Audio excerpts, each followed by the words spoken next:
As I told you on 9/11, I suddenly realized it was my task to make difficult books readable, which is what I've done on the back table. I sometimes describe myself as a man who reads big, thick, old books and writes modern, small books that anyone can understand. And actually, I rather enjoy it. I don't surf the web. People are disappointed when they run into me sometime and some other counter-jihadist, they go, "Have you seen my website?" No. I don't even go to my own website. I have very little interest in the web except for Craigslist and Yahoo headlines and Drudge. That's it. So I like reading big, thick, old books. I really do. But I thought when I got my books written, in which the Quran was easy to understand, here's Muhammad, easy to understand, all these books on Sharia and everything were easy to understand, I thought, we win. No, we don't even have game. Because what I discovered was, other than a minority view, and trust me, you are so minor, everyone else's reaction to the knowledge, to the answer to question, what is the true nature of Islam, react in fear, hatred, and anger. When I try to explain to people something about Islam, they're terrified. So I thought people would run when I got my books published, and indeed they did run away from me. So I thought there was just one great question. What is the true nature of Islam? But I found there was a second question more important.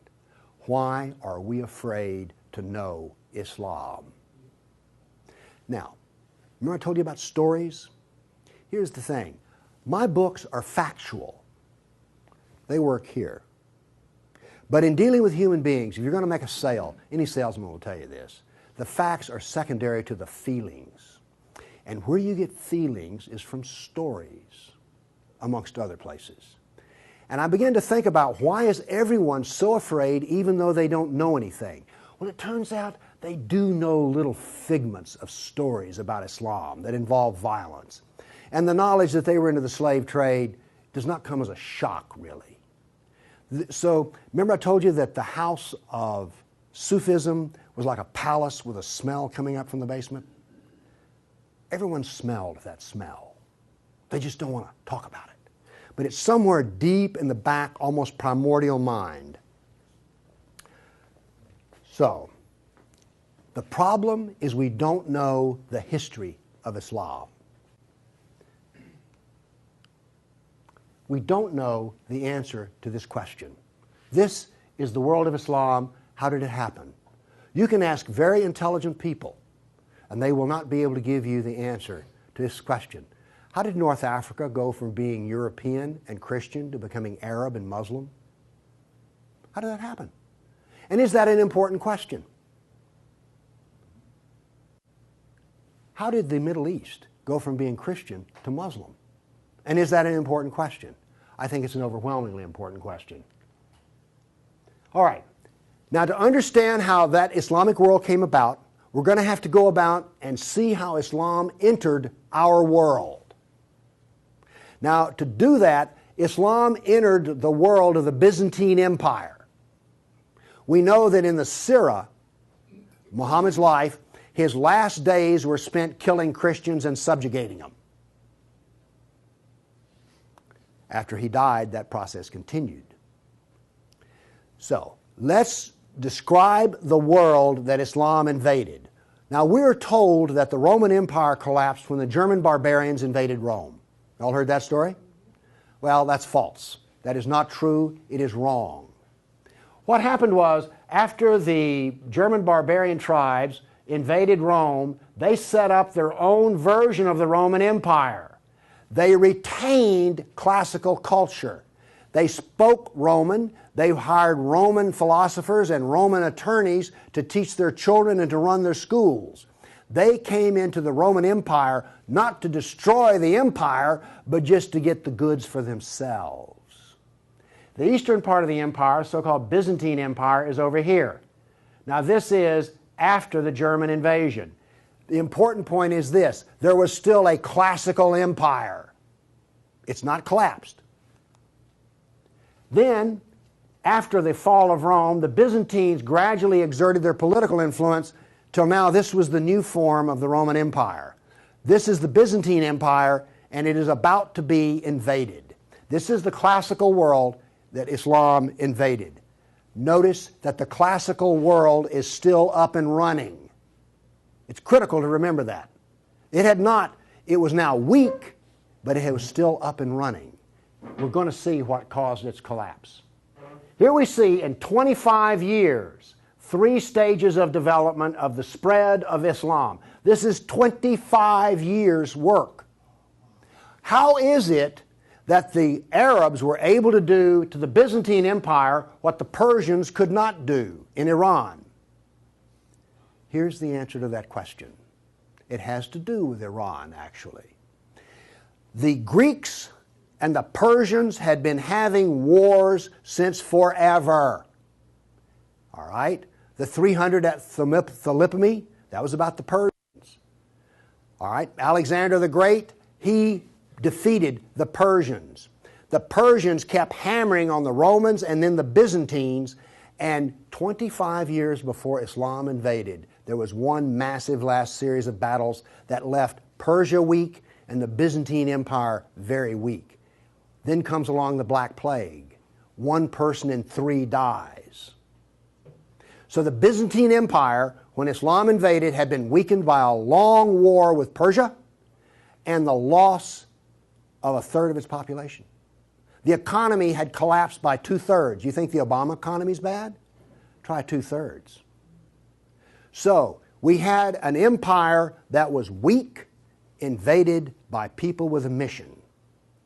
Now what's important here is these 3 different shades of green represent the different caliphs. This empire is beginning to build here came from people who could be described as the apostles of Muhammad. Why is it important to know that? They knew Muhammad. They held his hand. One of them, Ali, married his daughter. Abu Bakr was his father-in-law. These people are not just brothers in the religious sense, they're brothers in the family sense. They knew Muhammad like I know my wife. And what did they do? Did they go out preaching the Quran? No, they didn't. They picked up their swords, got on their camels and horses, and went out whacking Christians and Persians. That is, this is the true nature of Islam. Here you see it. This is the fruit on the tree. Massive destruction. Now notice something else that's happened here. Egypt is the breadbasket of the Mediterranean. Syria, the heart of the intellectual world of the classical empire. In 25 years, the classical civilization lost its ability to feed itself and lost its biggest brain trust.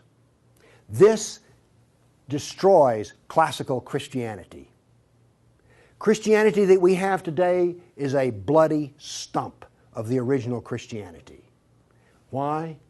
This destroyed the heart of it, transformed it. The first stage of the annihilation of classical empire, gone. The heart of it's gone.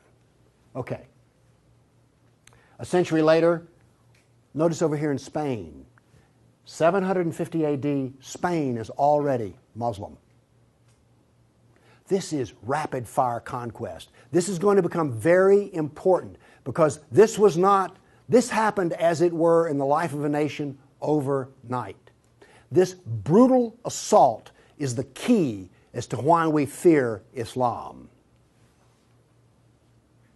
Now then, you're next going to see history that you've not heard before. I'm not a historian, but I am a scientist. And I can reason from data. I knew, once I read the story of Muhammad, that I had been fed a pack of lies about what caused the Dark Ages. Roman barbarians didn't cause the Dark Ages. First off, why would these barbarians were Germans? These are the same people who made Germany. You're telling me they were too stupid to learn how to do Roman law and stuff? Of course not. They were very intelligent people. They didn't cause the collapse. But that's the classical theory. If you go to Vanderbilt, that's what they'll teach you. Here we go with the data. There has recently been a lot of classical ancient works that have been translated and put into a database format so they can be accessed. There's been massive archaeological research under the ocean and at the edge of the Mediterranean. From this archaeological research, we're able to track history and economies. All right? That figure I gave you about how the economy collapsed, that came from the study of sunken vessels.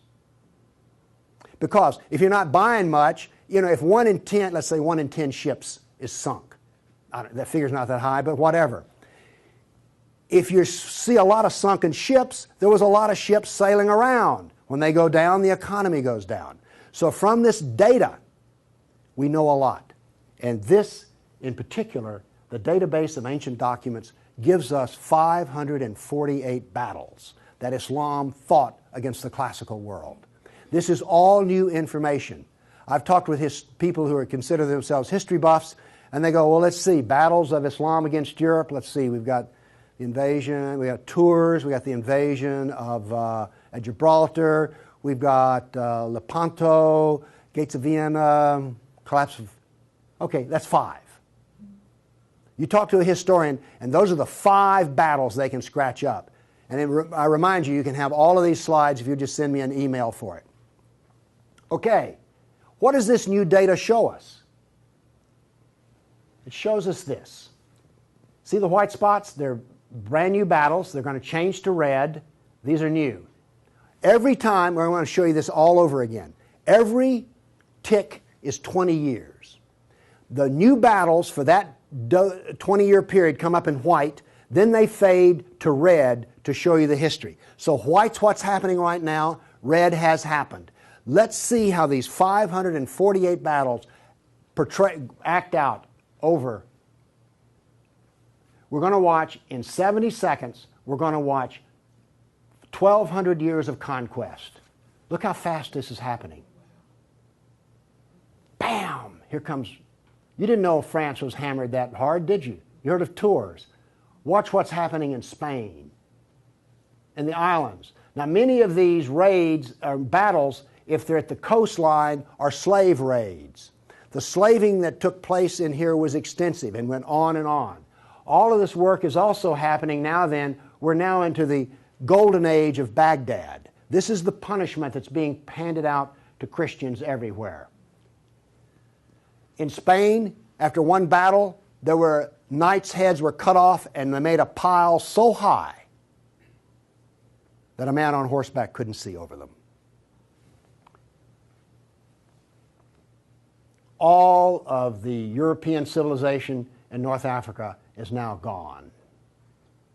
I have a question. Have you read the 13th tribe? No. Okay.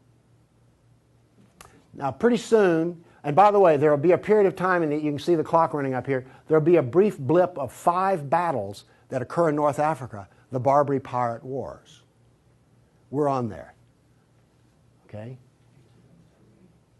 Now then, Byzantium has fallen. Now then, Eastern Europe is being hammered. Notice that it is relentless. It doesn't stop. This is the history that you're never told about. This is the history that explains how all of this came about. Now then, they're getting slower because Islam is becoming weaker.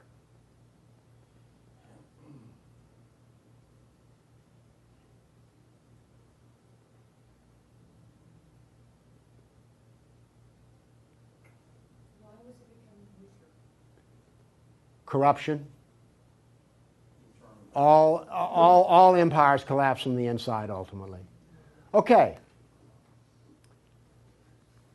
I say that what caused the collapse of classical civilization was not the invading German barbarian tribes. I say that classical civilization was destroyed by Islam.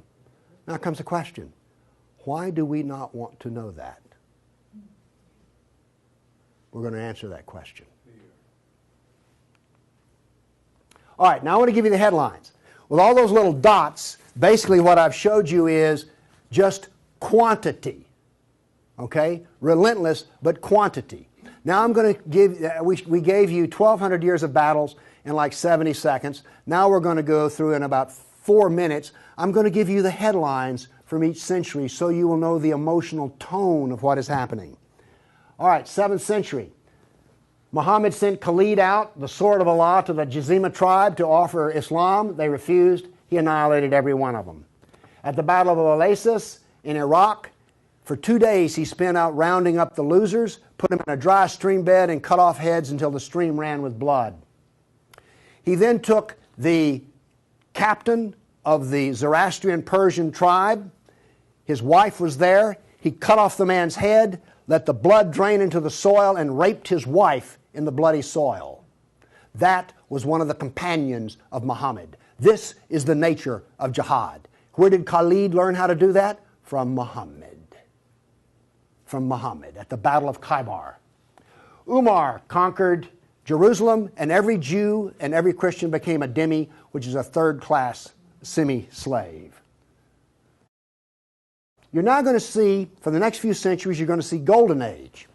We're told this myth of the Golden Age, how wonderful Islam is. So here's what's happening during the Golden Age. They started attacking Sind, which is the Hindus. 26,000 Hindus died. Armenian nobles were herded into a church after a debate, and the building burned down on top of them. At Ephesus, 7,000 Greeks are enslaved. We're still having the Golden Age. All new churches were ordered destroyed.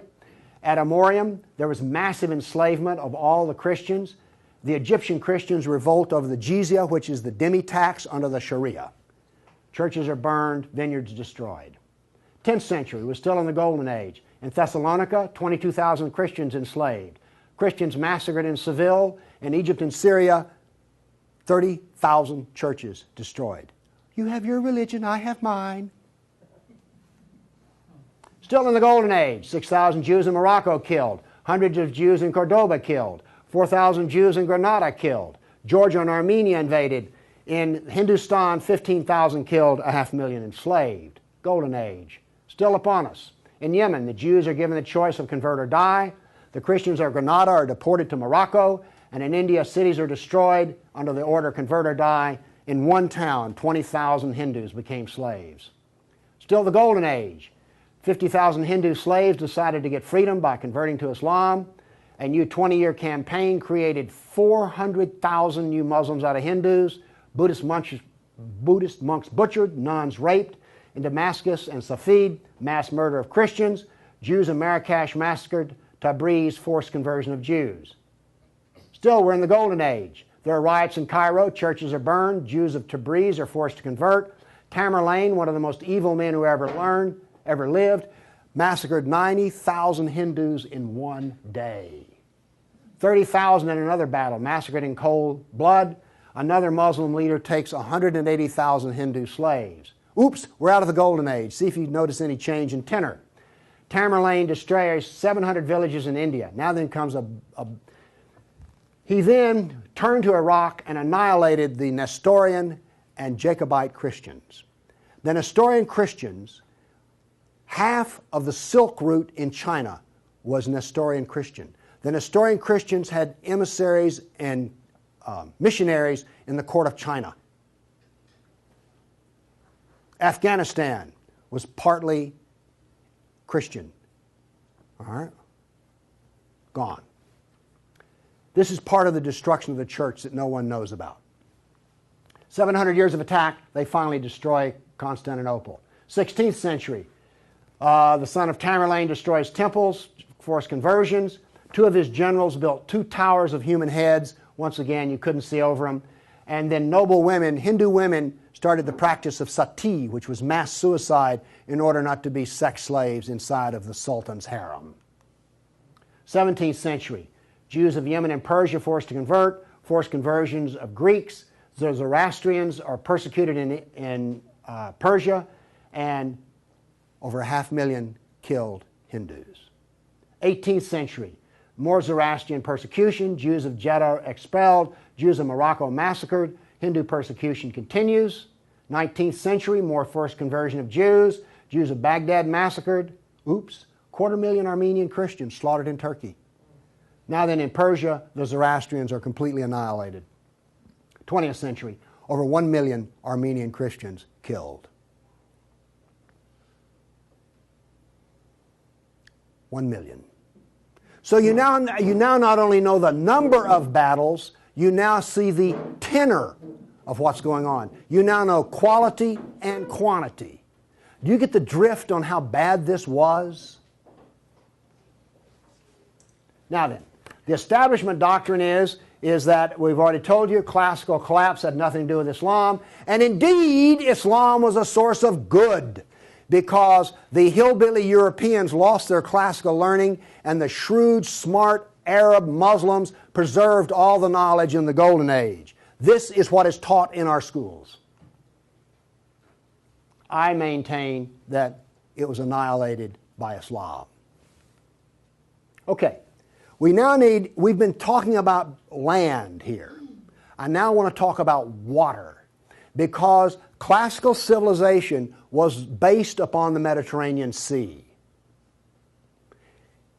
Egypt was part of the Mediterranean world. It was not part of the African world, okay?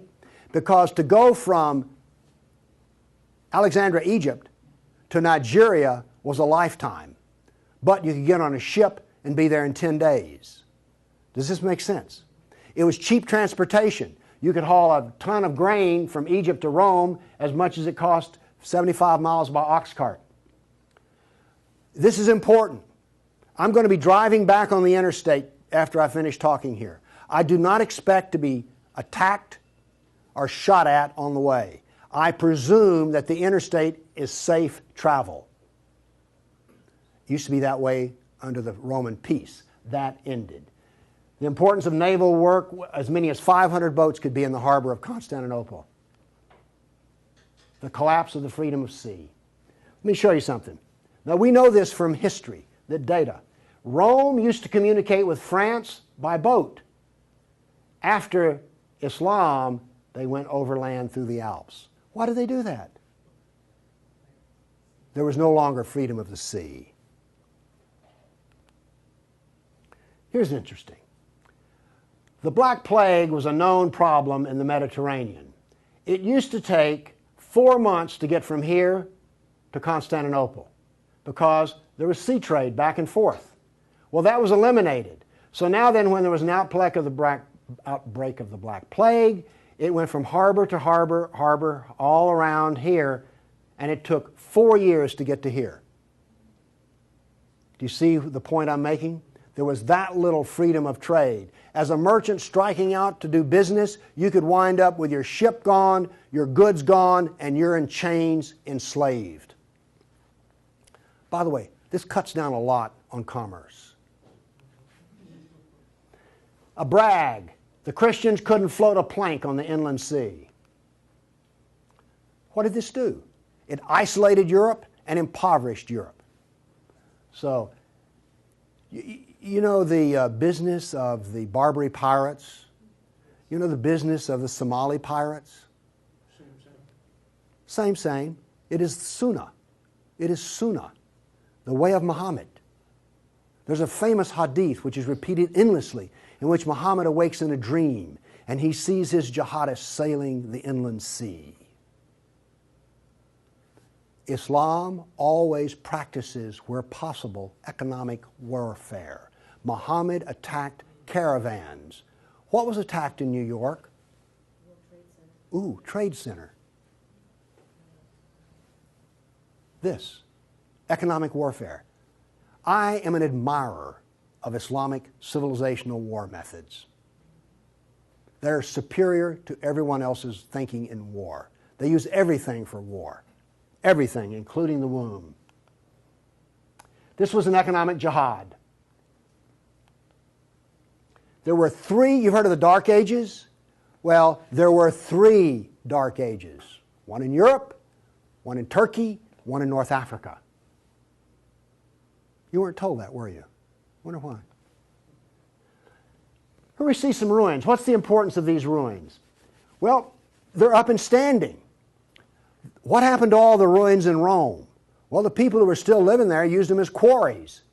They harvested them. The Colosseum remained simply because it was so big. What does this tell us here? If all this stone is still stacked up, there were no people. The invasion of North Africa was so brutal and so fast that it actually left in the harbor a layer of silt. Here's how that happened. North Africa used to be farmland, irrigated farmland. The Romans, clever men that they were, put along the roads in North Africa olive trees for shade and for keeping the road fixed for free. Because what would happen is you would bid on buying a lease on a stretch of Roman road in North Africa. You maintain the olive trees and the road, and you got to keep the olives. So the Romans got money from selling the lease, and then they got the road fixed for free, and somebody has a business making money. Is this clever or what? That all ended because the invading Arabs were not farmers, they were herdsmen. The people there were Christian, and so therefore, when the average Arab family would own 50 goats. They put their goats out into the fields of Christians, and the Christians as dhimmis had no right to protest. Between death and the erosion of the crops, there was this produced a layer of silt in the harbors. So that's how brutal, hard, and fast came about this collapse of economy in North Africa. What was left for a European economy? Furs, lumber, swords, and slaves. We're now really getting to one of the points where we don't want to know this history. Anybody here all real proud about how some of your ancestors were taken off a coast in Italy and then put into a harem in North Africa? And now you have children from that who are distant relations. You see, you may have distant relations in the Arab world you don't know about because 1 million Christians were sold into slavery. And by the way, the Venetians helped to do that. And another embarrassing piece of news is this. The Jews were very big in the trans-Mediterranean slave trade. Nobody comes out of this looking good. No one looks good. Are you also beginning to see, like, I don't think I want to know any more about this history at all? Okay? Are you catching on here? All right. Now, the other thing we're told that's so bad about Christianity and so pitiful about those poor Muslims are the Crusades. Who's ever heard this? Well, the Crusades, oh, that's so embarrassing. Gosh, you know, we got out of Europe, we went over there and invaded the Arab lands, and then we killed them and hurt them, and like, oh, I've heard preachers wallow in pity about how drastically bad the Crusades were. All right, first off, Islam, remember, destroyed 30,000 churches. The Jews and Christians were dhimmis. There was infinite number of brutality against Christians. Christians were fleeing the Middle East, and the Byzantine emperor appealed to the Pope, help us, please. Now this was a big thing to do because the Byzantine emperor and the Pope did not get along at all. But these were desperate people. And what did the Pope look out and see? This is the world that he saw in 1100, the time of the First Crusade. Well, let's see, this much of Spain is Muslim, and we're getting our behind kicked on a regular basis. Oh, well, this Christianity's gone. Oops, this Christianity's gone. And look at all the battles in the non-Christian, in the areas that are still Christian. Do you see the geopolitical problem that the Pope was facing here? This was not just some, you know, we'll saddle up, get on our horses, and go steal from them Arabs, which is what you're told. This is the political picture. But now then, let's do this. Let's look at a battle map for the Crusades. Let's be fair. I showed you the jihad map. Now here comes the Crusade battle map.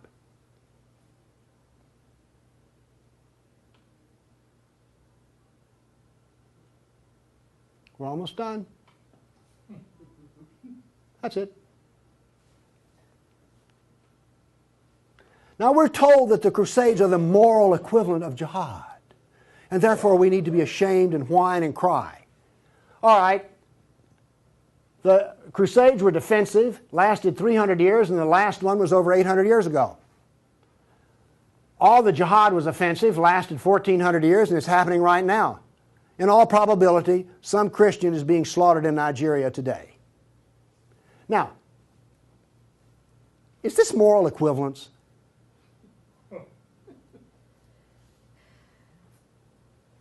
Why won't they teach this in a church school? So the ministers will stop, oh, the Crusades were just so terrible. No, the Crusades were one of the few times the church put steel in its spine. And then we apologize for it. Now then, let's go to the great benefits of Islam. We're told about two different golden ages. We're told about Andalus, the wonderful empire in Spain, in which there was multicultural peace, and Jew and Christian and Muslim all lived together in a golden age in Europe. You ever heard that? Well, here we go. This is the battle map of the golden age in Andalus. Now, while all this is going on, orders for slaves are being filled. The first slave order out of Spain was the Caliph ordered up 3,000 blonde virgins. They were shipped out of Spain. Battles are going on in which Christian knights die. But notice something here. The Christians won't quit fighting. This is going to take 700 years, and there's going to be nearly 150 battles fought. Where was this caliph located? There was more than one caliph at the time. This was a caliph in North Africa. Okay. Now then, looking at this, do you understand why when Isabel and Ferdinand were finally in full power, they told every Muslim in Spain to get out of here? They drove everyone out. Okay, my question for you is this. Was Andalus a multicultural golden age or a reign of terror? I claim it was a reign of terror, and it was not a golden age at all. And yes, there were a few people who had it good. The elites had it good. There were some rich Jews and rich Christians that had it good. Also, otherwise, there was constant war, slavery, and Christians had to wear robes so you could tell a Christian from a block away.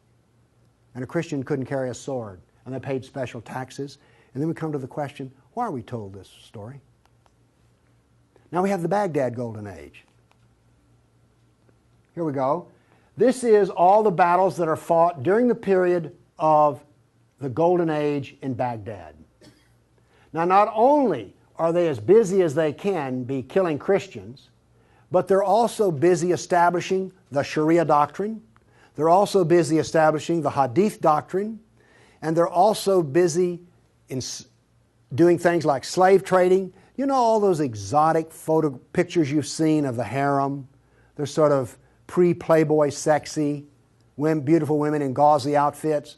All of those women were Christians. Less romantic sounding, isn't it? The other thing that's happening in Baghdad is this. A new philosophy is being generated in which there is no cause and no effect. This turns out to paralyze the mind. Okay, those were all the battles that were fought during the mythical Golden Age. Okay, during the Golden Age, Christians and Jews were dhimmis, Christians were sex slaves. Here's one that gets me. During this Baghdad Golden Age, they evolved a philosophy in which there were no laws of nature and there was no cause and effect. I'm a scientist. We work off of two laws, the law of contradiction, does the data contradict the data, and the law of cause and effect. I've just explained to you why, out of their Golden Age, why you don't find Muslims getting Nobel Prizes in science. You cannot be a scientist and not believe in cause and effect. You just can't. Won't work. Now then, the Christians did all of the vaunted translation of the Golden Age text, and get this. We're told that this was such a great peak of learning, they destroyed 90% of the books. And we're told that the remaining 10% they preserved is like, oh, this was the Golden Age. Oh, we live in eternal gratitude to the Muslims. If they had come along, we'd have had 100% of them. Presented with a library in India, the largest library in the world was a Buddhist library in Nalanda. They came to him and reported the existence after they had conquered, and they said, "What shall we do with the library?" The order from the general was this: if it contains any information that is in the Quran, we already have it, burn it. And if it contains any information that is not in the Quran, it is false, burn it. The same was done with most all of the libraries. And why are we told this was some wonderful golden age that preserved knowledge for us? Ottoman Empire, 1683. The reason I have this up here, Islam in Europe. That's the world today. I've now explained to you how this world came about. It came about through relentless, brutal persecution of everyone who was not a Muslim. Now then, let's change to modern times. All of that work stops in 1922. This works off a database of 19,000 jihad attacks since 9/11. There are things like this. I know the date, the country, the city, how many are killed, how many injured, and a description. Now, when you present a guy like me with 19,000 pieces of data, I start asking questions. How do we make this make sense? So let's make it make sense. By the way, you did hear all about these 19,000 attacks in the Tennessean and the local newspaper, didn't you? You did hear about this. It was on the nightly news. We've heard about Fort Hood. Oh, the workplace incident. Oh yeah, I got that. All right. Anyway, moving along here. This, by the way, is where all these took place. I just think that's interesting. And you'll notice something. This is the Islamic world, and it all centers around it. But notice how much is happening in Europe. Okay. I take the data and I parse it and I divide it. I use Islamic doctrine to analyze this data. What does Islam insist on? Well, in my first lecture, I told you they're fixated on the kafir, right? So I use the kafir to analyze this data from an Islamic standpoint. See, I'm the ultimate multiculturalist. No, really. I'm the only person you've ever met who analyzes Islam on the basis of Islam. Here we go. Here we have, in the last 10 years, the total number of attacks. In the green, we have Muslim on Muslim violence. You mean a Muslim will kill a Muslim? Really? They're doing it in Syria as we speak, right? Remember Iran, Iraq? Okay. Then we have the only one I care about. I mean, my motto here is sell weapons and intelligence to the loser. I'm very serious. You think I'm joking. Okay, here's our story right here. Stays pretty level. That's interesting. By the way, there's hardly a day in which there's not a jihad attack. Modern jihad is relentless, just like classical. Oh, by the way, one of the things this curve proves right here, Islam is bad for Kafirs, Islam is bad for Muslims. Islam is bad for Muslim and non-Muslim. That's what this data shows us. You want to argue with that? Okay, modern jihad is relentless. But what did we see in the other battle map? It was relentless. There are two types of jihad, against the kafir and against Muslim. You see, every time they kill a Muslim, the reason in Syria they're killing other Muslims, they're not real Muslims. Okay? Now then, we've introduced, however, a new phenomena. The mom and pop non-state jihadi shop. Okay? All of those battles up to 1922 were out of the caliph. Okay? We now have non-state jihad. That is all that is different. Okay, jihad attacks per year. I just chose the top 4 nations. But this doesn't really give us what we want because Israel's teeny weeny and India's great big, so let's do this on per capita. Now then, Israel, I bet you were surprised about Thailand. You didn't know that Thailand was getting whacked on a regular basis, did you? And look, here's a Christian nation, the Philippines, ranks number 3. And then India was Hindu. Oops, wait a minute. Do you know what I just told you? Jihad is against the Jew, the Buddhist, the Christian, and the Hindu. This is the data. Now you go to these dialogues, these multicultural smoozes they have, where the preacher and the rabbi and the imam show up. The preacher and the rabbi show up to tie, the Muslim shows up to win.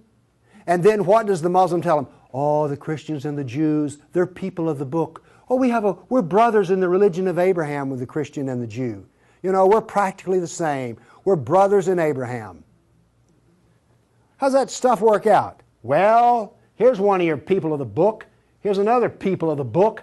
Turns out they'll kill a Jew, a Buddhist, a Christian, or a Hindu just as fast as they will another. So much for being brothers in the religion of Abraham. The data does not support the theory. Therefore, the theory is wrong. There is no brotherhood of Abraham except in the minds of people who occupy pulpits. The jihad is against the Jew, the Buddhist, the Christian, the Hindu, and the secularists, by the way. The secularists are the worst of all. Well, maybe worse than the Hindu. It gets hard to know, you know, I mean, really. It's against all kafirs. That's who the jihad is against. The religion of peace. Here we go. 548 battles, 19,000 jihad attacks. In 12 decades, in 1,400 years that are jihad-free. Therefore, Islam is 91% violence and 9% peace. So George Bush was 9% right when he declared religion of peace. Constant violence is why? There's a doctrine. The doctrine of jihad is found in the Sirah, the Quran, and the Hadith. We've already been over this. They don't like kafirs. We have a whole doctrine of jihad within the text. Islam was only successful through jihad. Therefore, we have a doctrine which produces jihad, and it produces this effect of the collapse of civilizations. Here you go. Tears of jihad. 270 million dead over 1,400 years. Read them and weep. Read them and weep. The doctrine drives history. History shows the true nature of political Islam. Political Islam is the enemy of all Kafir nations. There's an intellectual history. In 1,400 years, I've read a lot of old documents. They never talk about the Muslim. They talk about the Arab, the Turk, the Moor, Al-Qaeda, Asian, and it's always been by specialists. And today, all the established specialists are apologists for Islam. Why was the Quran code not cracked recently? How come we don't teach Muhammad? And why is the Golden Age propaganda taught? Why do we remain ignorant and keep suffering? I maintain there's a reason for this. I maintain that this constant brutality over the centuries has produced in the Western mind the equivalent of the abused dog, the beaten wife, and the raped child. We do not think correctly. Everybody's seen the beaten dog that when you approach it? That is the Western mind. We deny the attacks. How much jihad is ever reported? The churches will not even admit that a Christian suffers anywhere. Fear. Muhammad used fear. Any public critic of Islam has a certain fear element there. Guilt. Oh, we haven't treated Islam right. If we treated him better, everything would be good. We don't teach the history. We humiliated. Who here is going to go home and brag about how your ancestors were slaves, how your history was annihilated, and that all we teach is the lie of the Golden Age? Have you not noticed since 9/11 how bitter and angry politics has gotten?